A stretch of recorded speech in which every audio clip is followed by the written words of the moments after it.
if your athlete is making it to the Olympics, and certainly if your athlete is making it to an Olympic finals, you should be a lot more introspective in the fact that if they're beating athletes who are doped, like if it looks like a duck and it walks like a duck, it's probably a duck.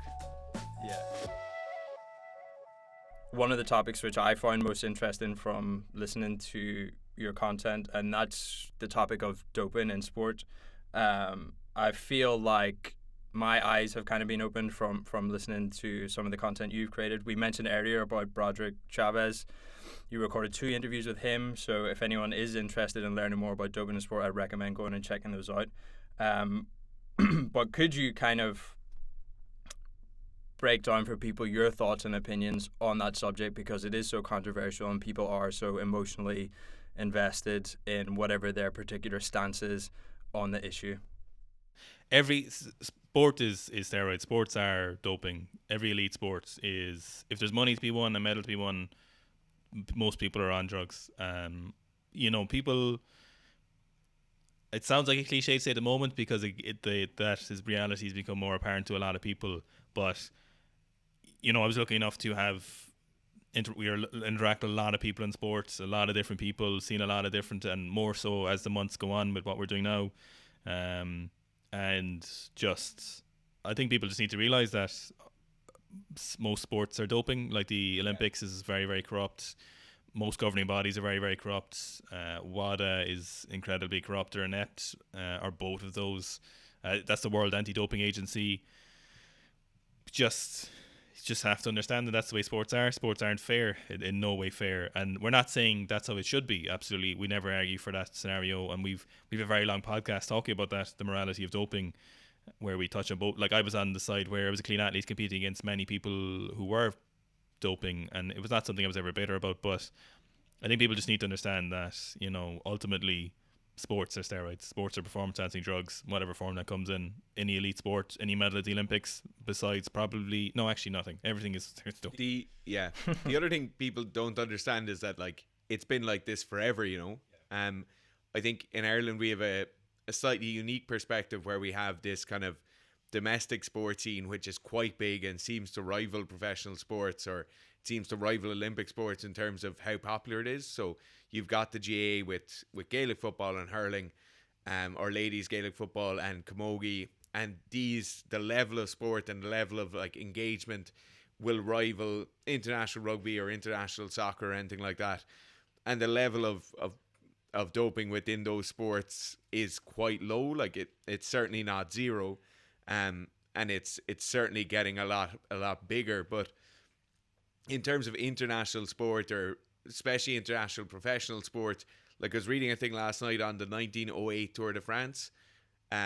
So like before the First World War,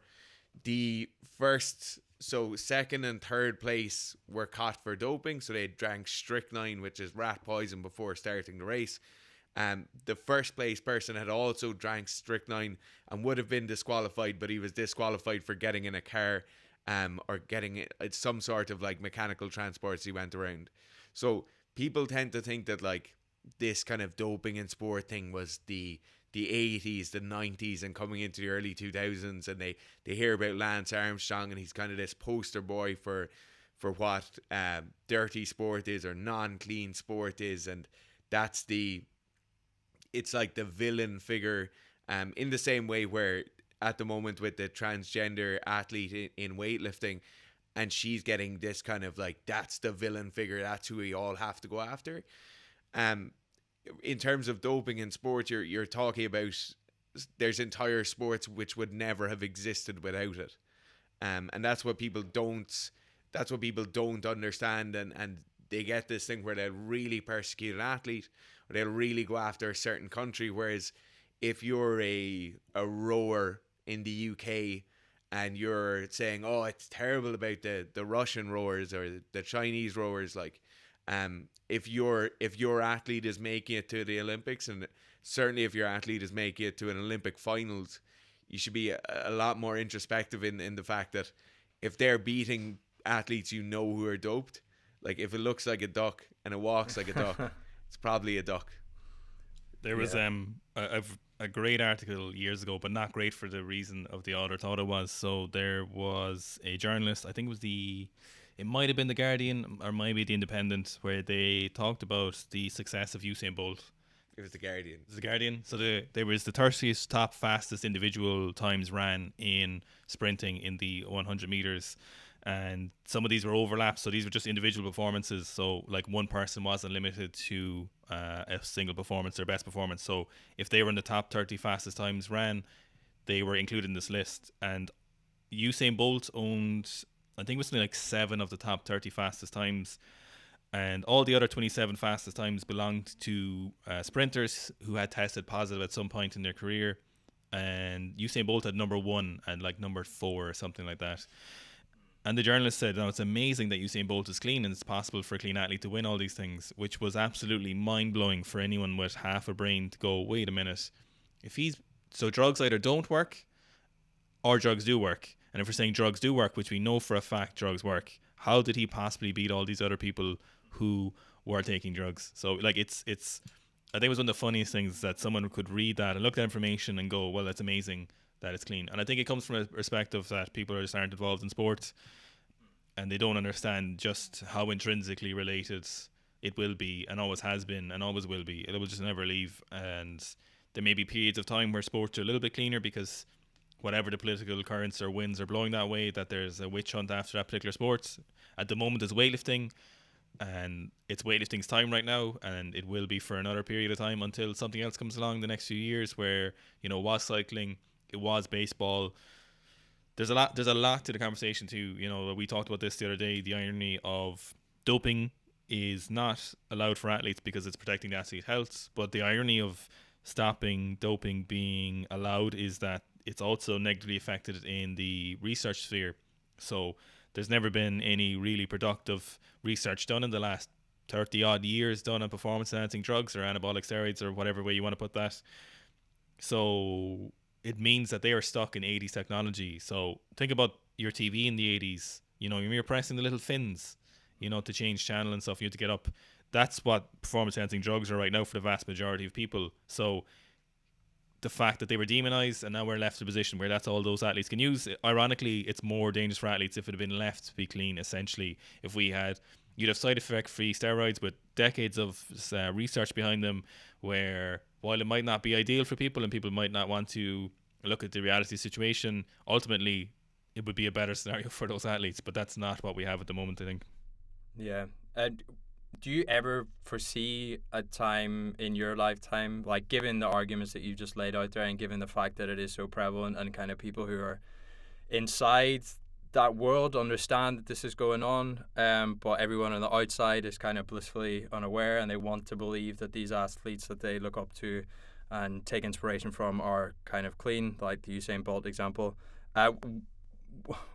Will this ever, because there is corruption going on, like you said, WADA and all these other governing bodies, they're keeping this whole thing going because it's in their interest to keep it going. But do you ever see something happening where this kind of house of cards collapses and there is...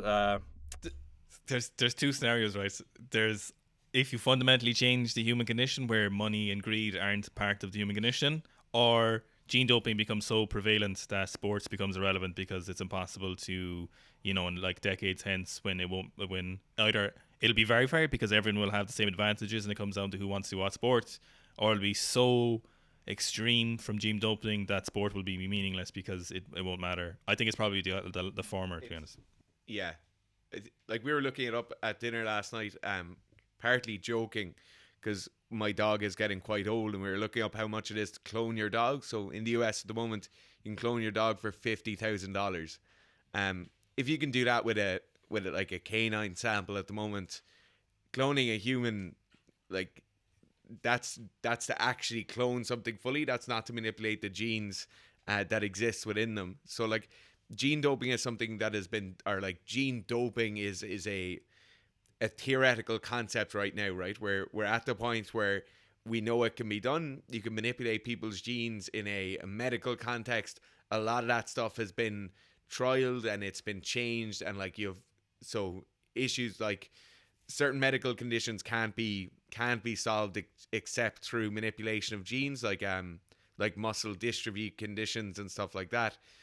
Like, those trials have been done with humans successfully. They've also been done with humans which had terrible, terrible outcomes and resulted in the death of the participants. But that's the situation where steroids in sport don't exist anymore. The situation where you alter someone's genetic coding to make them all the things that a performance enhancing drug would have done. Like, in my opinion, and I think it's in Gerf's as well, is that, like, sport is never going to regress. Like, we're never going to have a less efficient car. We're never going to want a food that tastes worse, that takes longer to grow. We're never going to want to make less money for more work. And it's the same way we're never going to want to be worse at sport. Like, probably my last point on anti-doping stuff is, like, there's a really big prevalent issue with drugs in sport at the moment, that it's nothing to do with sport. In my opinion, the biggest issue we have at the moment is the use of performance enhancing drugs recreationally in a fairly young group of people, and they're using drugs, be they actual anabolic steroids or they're using SARMs, with almost no knowledge of what's going on. They're using things they're buying online that they don't really understand. Like, they're non-tested. They're made in someone's bathtub or a saucepan in a shed somewhere. And that's a much bigger issue. That's the issue of catching bronze medal versus silver medal in gymnastics at the Olympics isn't an issue. Like, in my opinion, it's not a moral issue we need to look after. But if you're looking at, like, teenagers drastically altering how they're going to live the rest of their lives or having long-term health outcomes from bad decisions they made as children, basically, like, that's a big issue that needs to be sorted. Not whether it's Usain Bolt or somebody else wins in the sprinting. For me anyway.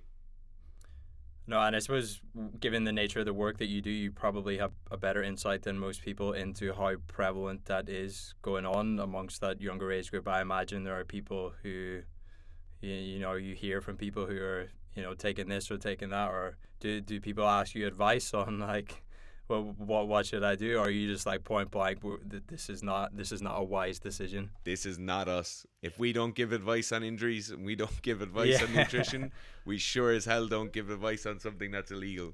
Yeah. No, that makes sense.